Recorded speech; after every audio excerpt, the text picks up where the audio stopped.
मजदूर लोग हैं, जो सबसे ज़्यादा दुखी हैं वो प्रवासी मजदूर लोग हैं। और जो प्रवासी मजदूर लोग हैं तो ये क्यों ज़्यादा दुखी हैं? क्योंकि इस बीमारी में जो केंद्र और राज्यों की सरकारों को खास तौर से लॉकडाउन के दौरान जो इनकी तरफ विशेष ध्यान देना चाहिए था, जिनकी करोड़ों में तादाद है पूरे देश में, तो इसकी तरफ ना केंद्र ने बराबर ध्यान दिया ना राज्यों की सरकारों ने। और जिसकी वजह से बड़े पैमाने पर तो जब ये लोग भूखे मरने लगे और ठहरने की कोई व्यवस्था नहीं थी जहाँ ये लोग काम करते थे, उनके मालिकों ने इनको निकाल दिया, इनको वेतन नहीं दिया, सरकार ने खाने की तरफ ध्यान नहीं दिया, तो तब फिर इन्होंने पलायन करना शुरू किया। जो श्रमिक लोग हैं, जब लगे कि अब हम भूखे मर रहे हैं, तो इनको लगा कि भाई हमें मरना ही है, तो बाहर के प्रदेशों में क्यों अपने प्रदेश में जाके मरें, भूखे ही मरना है जब केंद्र और राज्यों की सरकारें बराबर ध्यान नहीं दे रही हैं।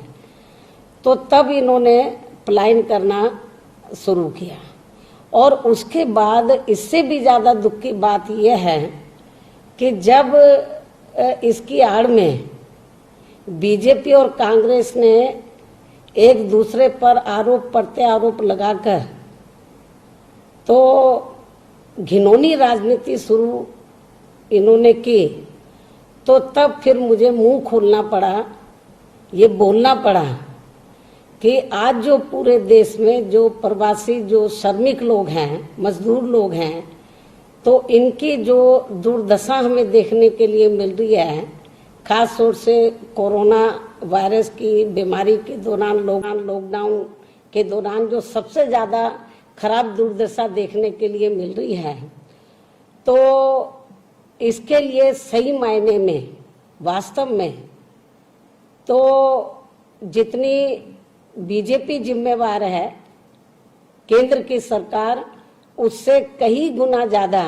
कांग्रेस भी जिम्मेवार है इन लोगों को इस ऐसी स्थिति में लाने के लिए। ये बात मैंने इसलिए कही क्योंकि जब मुझे लगा कि ये घिनौनी राजनीति कर रहे हैं, श्रमिकों की तरफ बराबर ध्यान नहीं दे रहे हैं, उनके ठहरने की व्यवस्था, खाने की, भेजने की, उसकी तरफ ध्यान देने की बजाय घिनौनी राजनीति कर रहे हैं, तो तब मुझे मजबूरी में कहना पड़ा कि आज जो इनकी हालत दयनीय बनी हुई है, तो इसके लिए ये दोनों पार्टियां बराबर की जिम्मेवार हैं। ये मुझे बोलना पड़ा। और इतना ही नहीं, तो जब मैंने कांग्रेस को भी कहा कि जो आज पूरे देश में जो करोड़ों की तादाद में अपने अपने राज्यों को छोड़कर अपनी जो दूसरे प्रदेशों में गए हैं और जहां से अब वो लोग पलायन करके आ रहे हैं आज कोरोना की बीमारी के समय में, तो इसके लिए जिम्मेवार मैंने कांग्रेस को क्यों बताया? क्योंकि आज़ादी के बाद केंद्र और ज़्यादातर राज्यों में कांग्रेस सत्ता में रही लंबे अरसे तक, और कांग्रेस के समय में ही तो जब खास तौर से दलितों को, आदिवासियों को, पिछड़ों को, अपर कास्ट में से गरीबों को, अकलियतों को जब रोटी रोजी के साधन नहीं मिले और किसान भी भूखे मरने लगे, तो तब इनको अपने अपने राज्य छोड़कर बड़े बड़े नगरों में, महानगरों में, तो जहाँ पर भी छोटे मोटे कारोबार थे वहाँ इनको रोटी रोजी के लिए जाना पड़ा, पलायन करना पड़ा। और बड़े पैमाने पर यह पलायन हुआ कांग्रेस की हुकूमत में। और जब और इनकी हालत बहुत ज़्यादा खराब थी, खास तौर से वीकर सेक्शन की, और यदि ये लोग उस समय अपना मुंह खोलते थे तो इनके खिलाफ कार्रवाई की जाती थी, इनके नेताओं के खिलाफ की जाती थी। तो तब फिर, और इतना ही नहीं, आपको मैं बताना चाहती हूँ, जब परम पूज्य बाबा साहब डॉक्टर अम्बेडकर देश के पहले कानून मंत्री बने और कांग्रेस की सरकार थी, पंडित जवाहरलाल नेहरू देश के प्रधानमंत्री थे, तो जब उन्होंने SC/ST के आरक्षण के कोटे को पूरा करने की बात कही कि पूरा नहीं हो रहा है, इसको पूरा करना चाहिए बैकलॉग को, और अति पिछड़े वर्ग के लोगों को आरक्षण देने की बात की, तो कांग्रेस उनके खिलाफ हो गई। तो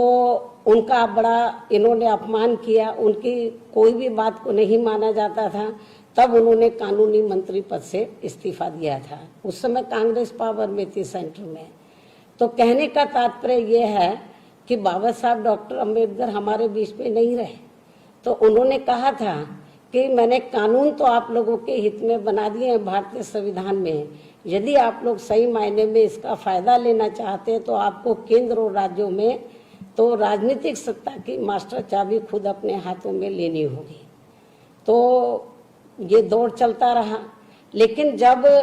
इन वर्गों की उपेक्षा होती रही, अपर कास्ट में से चाहे गरीब लोग हैं उनकी भी उपेक्षा होती रही, तो तब फिर मजबूर होकर, और जब ये लोग पलायन करके चले गए तो वहां पर भी इनके साथ बड़ा अन्याय होता था। भाग के प्रदेश के होने की वजह से इनको पूरी सहूलतें नहीं दी जाती थी। तो फिर हमने मजबूर होकर BSP बनाई। और इन लोगों के लिए मैं ये बताना चाह रही हूँ, जब कांग्रेस पावर में थी, हमारी पार्टी कांग्रेस जब सेंटर और राज्यों में पावर में थी, ज्यादातर राज्यों में पावर में थी, तो हमारी पार्टी की स्थापना की गई 14 अप्रैल सन 1984 को। और सत्ता में आने के बाद, ये कांग्रेस ने सत्ता में आने के बाद इन लोगों की तरफ ध्यान नहीं दिया, लेकिन हमारी पार्टी ने फिर इन लोगों में चेतना पैदा करने के लिए तो पूरे देश में इन लोगों को जगाने के लिए आंदोलन किया था, श्रमिकों को, कि आप लोग अपने राज्यों को छोड़कर दूसरे राज्य में गए हैं, आपके साथ जानवरों से भी ज्यादा बदतर व्यवहार हो रहा है, आपसे काम ज्यादा लिया जाता है, वेतन कम दिया जाता, पूरी सुविधा नहीं है। तो हमने आंदोलन भी किया था इसको लेकर कि भाई ये भी अपने देश में शरणार्थी बने हुए हैं, तो ये अपने ही देश में शरणार्थी बने हुए हैं। इसको लेकर पूरे कंट्री में हमने BSP ने आंदोलन किया था। ये शायद मैं सभी विरोधी पार्टियों को ये बताना चाहती हूँ, चाहे सत्ता है या विरोधी पार्टियां हैं। और उसके बाद फिर हमने ये पार्टी बनाई मतलब, लेकिन कांग्रेस के समय में सबसे ज्यादा पलायन हुआ था। और जहां तक BSP का सवाल है, तो BSP जब पावर में आई, हमें 4 बार सरकार बनाने का मौका मिला, तो हमने सत्ता में आने के बाद तो बड़े पैमाने पर लोग और ना पलायन करें उनको रोका और लोगों को रोटी रोजी के साधन दिए। हमने बेरोजगार लोगों को दूसरी पार्टियों की तरह बेरोजगारी भत्ता नहीं दिया, बल्कि स्थायी रोजगार उनको दिए, जिसके कारण बड़े पैमाने पर जो यूपी को छोड़कर दूसरे राज्यों में लोग पलायन करके चले गए थे, बड़े पैमाने पर लोग वापिस आए। तो हमने इस ओर पूरा ध्यान दिया था, जो कमियां हमने दूसरी पार्टियों की सरकारों में देखी थी। तो आज पूरे देश के अंदर कोरोना वायरस की वजह से लॉकडाउन लगने के कारण जो सबसे पीड़ित तो सभी लोग हैं, लेकिन जो सबसे ज्यादा दुखी है वो श्रमिक प्रवासी लोग हैं। तो इसके लिए तो हमारे, और जो वर्तमान जो BJP की सरकार है वो भी कांग्रेस के पद चिन्हों पर चल रही है, तो BJP ने भी इनकी तरफ कोई ध्यान नहीं दिया। लोग बड़े पैमाने पर पैदल चलकर, भूखे प्यासे लोग चल रहे हैं। जब हम लोगों ने आवाज उठाई तो तब जाकर इन्होंने बसों का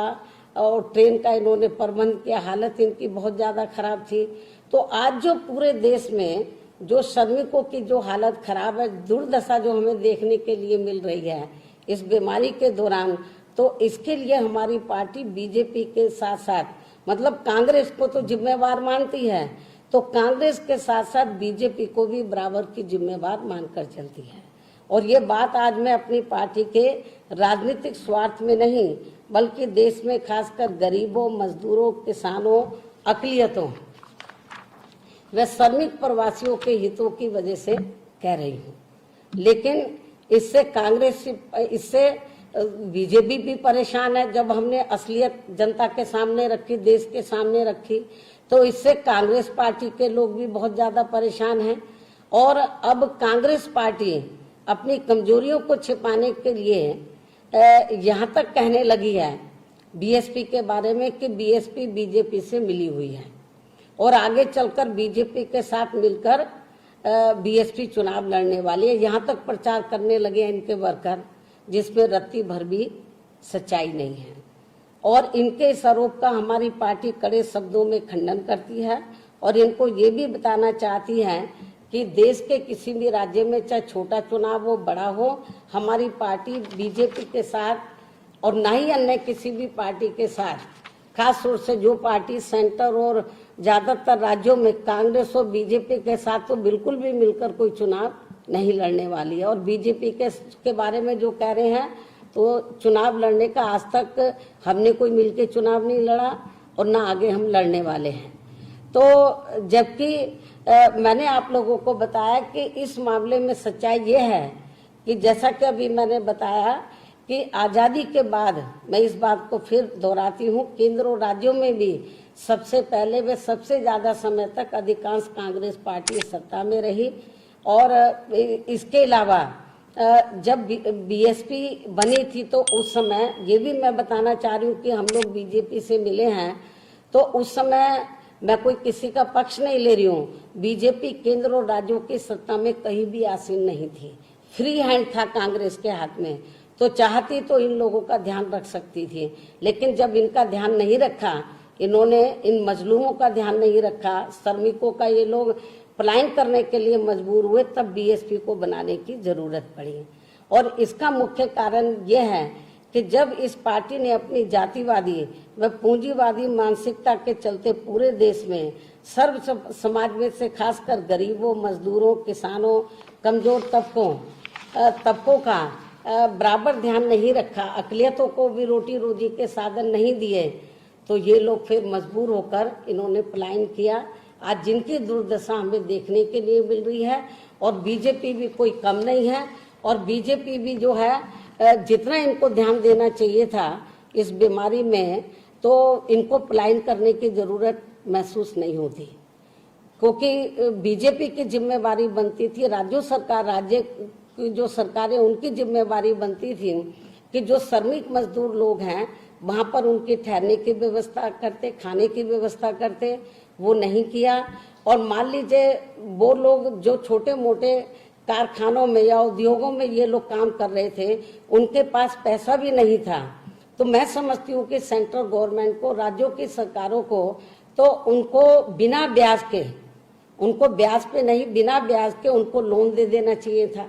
कि भाई आप इनका मजदूरों का ध्यान रखो। लेकिन जब मजदूर निकल पड़े, अब उनको लोन देने की बात कर रहे हैं, फ्री लोन, अब आपके लोन देंगे, कम देंगे, आप इतने समय तक लौटा सकते हैं। बढ़िया बढ़िया जो आर्थिक उनको लालच दे रहे हैं जो बड़े बड़े उद्योगपति हैं कि अब उनको सब सुविधा दे रहे हैं। जो आज ये सुविधा का जो उन्होंने स्पेशल पैकेज जो उन्होंने घोषित किया, यदि यही थोड़ा सा इनको जो उद्योगपति थे, छोटे मोटे जो कारोबारी लोग थे, उनको मदद कर देते, तो शायद ये लोग उनको भेजने के लिए तैयार नहीं होते, मजबूर नहीं होते। और मुझे लगता है इनकी श्रमिक लोगों की ये जरूर मदद करते। तो और इसके साथ ही और मैं ये भी कहना चाहती हूँ कि जब इन्होंने ये बीमारी फैली, और मैंने ये बात पिछले बार भी आपके सामने रखी थी, जब केंद्र सरकार को लॉकडाउन लगाना चाहिए था, तो इनकी जिम्मेवारी बनती थी कि लॉकडाउन की घोषणा लगाने से पहले इनको 9-10 दिन का समय दे देते और सबको अपने स्थानों पर चले जाते, लोग व्यवस्थित हो जाते, तो मैं समझती हूँ ज़्यादा अच्छा होता। लेकिन ये ऐसा नहीं हुआ और ये लॉकडाउन लग गया, बीमारी फैल गई, और नतीजा क्या हुआ कि लोगों की हालत बहुत ज़्यादा खराब हो गई। मतलब और लोग अचानक सब कुछ हुआ, और जो कारोबारी लोग हैं उन्होंने इनका ध्यान नहीं रखा, तो लोग फिर इधर उधर भागने लगे, चाहे पैदल है, चाहे बसों से है। बस और ट्रक तो बाद में हुए हैं, लेकिन बहुत बुरी हालत, मेरे ख्याल में अपनी जिंदगी में इतनी खराब हालत अपने लोगों की, गरीब लोगों की मैंने नहीं देखी है। और अब ये पार्टी यानी कि भारतीय जनता पार्टी तो अपनी कमजोरियों को छिपाने के लिए, ये जो अपनी इनकी कमजोरियां थी इनको छिपाने के लिए, तो मीडिया में अब ये प्रचार करवा रही है। आज मैंने मीडिया में देखा कि वो ये प्रचार करा रही है कि ये जो कोरोना बीमारी है, तो ये जो पलायन हुआ है, जो प्रवासी जो लोग हैं, श्रमिक जो प्रवासी लोग हैं, जो अपने अपने राज्यों में आए हैं, तो इससे अब ये कोरोना वायरस की जो संख्या है, इसके जो मरीजों की संख्या ये काफी अब बढ़ जाएगी। पहले ये प्रचार करते रहे, आज मैं मीडिया में देख रही थी तो बता रहे थे कि भाई खास तौर से यूपी और बिहार में तो इनकी संख्या बहुत ज्यादा बढ़ गई है कोरोना के जो मरीजों की। लेकिन इसके लिए मैं ये बताना चाहती हूँ, ये जो श्रमिक मजदूर जो लोग आए हैं ये जिम्मेवार नहीं है, इसके लिए जो केंद्र और राज्यों की सरकारें वो जिम्मेवार हैं। इसलिए मैं कहना चाह रही हूँ कि जिन राज्यों में श्रमिक प्रवासी लोग चाहे बसों के माध्यम से चाहे ट्रेनों के माध्यम से जहाँ जहाँ भी ये लोग अपने गांवों में कस्बों में ये पहुंचे हैं, शहरों में पहुंचे हैं, तो वहां पर इनको 14 दिन के लिए अलग रखा गया, जो नियम है एहतियात के तौर के ऊपर। तो जब इनको अलग रखा गया है, आपको बता रही बहुत से चैनल ये दिखा रहे थे कि जहाँ इनको अलग रखा गया है इतनी खराब व्यवस्था है उनके रखने के लिए, टॉयलेट वगैरह बहुत खराब हालत में है, इतनी दूर से चलकर ये लोग, तो इनमें इम्यूनिटी इतनी ज्यादा है कि इनको रास्ते में कोई कोरोना वायरस नहीं इनको लगा, मतलब कोई बीमारी नहीं लगी। लेकिन जहां इनको 14 दिन के लिए रखा गया, ना खाने की व्यवस्था है और ना उनके रुकने की व्यवस्था, जो कि बहुत गंदी है, टॉयलेट बहुत खराब है, बाथरूम की व्यवस्था नहीं है, खाने की व्यवस्था नहीं है, उनके घर वाले उनको खाना लाकर दे रहे हैं। और आज कुछ चैनल दिखा रहे थे इतनी खराब हालत है टॉयलेट की, तो अच्छे खासे ये लोग बीमार हो जाएंगे। तो ये जो संख्या बढ़ रही है इसके लिए प्रवासी मजदूर जिम्मेवार नहीं है, प्रवासी जो श्रमिक लोग हैं ये जिम्मेवार नहीं है, बल्कि केंद्र और राज्यों की जो सरकारों की अपनी कमियां हैं, जो उनकी व्यवस्था है वो जिम्मेवार है। और यदि ये संख्या बढ़ती है तो इसके लिए प्रवासी मजदूरों को जिम्मेवार कतई नहीं ठहराया जा सकता, इसके लिए जिम्मेवार है केंद्र और राज्यों की सरकारें। तो ये भी मैं बताना चाहती हूँ। और खासकर ऐसी स्थिति में तो मेरा राज्यों सरकारों से, खासकर राज्यों की सरकारों से, केंद्र से भी अपील है, राज्यों की सरकारों से भी अपील है कि वे इनके साथ ऐसा रवैया ना अपनाएं। जो श्रमिक प्रवासी लोग जिनको 14 दिन के लिए अलग रखा गया है, बहुत बुरा हाल है। जो आज मैंने कुछ चैनल देखे थे तो तब मुझे मीडिया में आने के लिए मजबूर होना पड़ा कि जो इनकी अपनी कमियां हैं केंद्र और राज्य सरकारों की, उसको दूर करना चाहिए। और उनके मूल राज्यों में पहुंचने पर 14 दिन तक उनके ठहरने की सही व्यवस्था गवर्नमेंट करे तथा उन्हें आत्मनिर्भर बनाने के लिए रोटी रोजी के साधन भी जरूर उपलब्ध कराए, ये भी मेरा कहना है। और इसके साथ ही बीएसपी की केंद्र व राज्य सरकारों को ये भी कहना है कि श्रमिक कानून में कोई भी छेड़छाड़ करने की बजाय अकेले मनरेगा से ही नहीं बल्कि सरकारों के सभी छोटे बड़े निर्माण कार्यों में तथा प्राइवेट सेक्टर के कार्यों में भी स्थानीय श्रमिकों को ही रोजगार देने के लिए इनको व्यवस्था करनी चाहिए। अर्थात श्रमिकों को स्थायी रोजगार देने चाहिए, तभी देश आत्मनिर्भर भी बनेगा। साथ ही कोरोना वायरस से जब तक स्थिति सामान्य नहीं हो जाती है तो तब तक केंद्र व राज्य सरकारों को इनके मूल राज्यों में भेजने पर इनके खाने की व कुछ नगद धनराशि देने की भी व्यवस्था जरूर करनी चाहिए। चाहे इनको और सरकारी जो खर्चे उनमें चाहे इनको कटौती करनी पड़ जाए, इनका जरूर अपना ध्यान रखना चाहिए। केंद्र और राज्यों को अपनी संवैधानिक जिम्मेवारी को बराबर निभाना चाहिए। मानवता इंसानियत के नाते भी तो इनके साथ जानवरों जैसा बर्ताव नहीं करना चाहिए। अंत में अब मैं अपनी बात यही समाप्त करते हुए कल ईद के मौके पर अपने मुस्लिम समाज के लोगों को हार्दिक बधाई व शुभकामनाएं एवं दिली मुबारकबाद भी देती हूँ। धन्यवाद।